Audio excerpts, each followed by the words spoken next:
U srcu Vranja, na jednoj od najvrednijih lokacija u gradu, nalazi se kuća koja već 90 godina pripada đacima.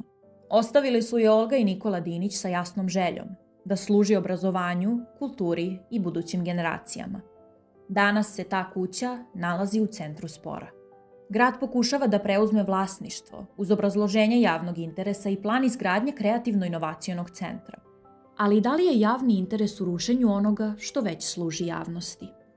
Gimnazija Bora Stanković i zadužbina navode da je pravo svojine jasno utvrđeno i potvrđivano kroz višedecenijsku sudsku praksu. Sam objekat nalazi se u okviru stare varoš mahale, autentične urbane celine Vranja i ima status dobra pod prethodnom zaštitom.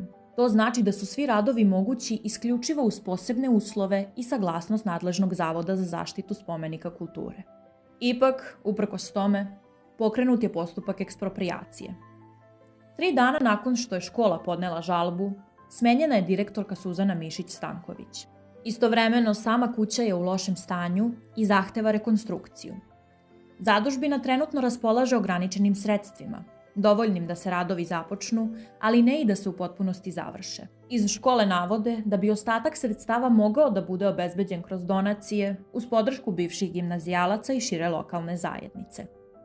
U tom kontekstu otvara se i pitanje: ukoliko postoji interes da se objekat unapredi, da li postoji prostor za podršku zadužbini u obnovi umesto promene vlasništva?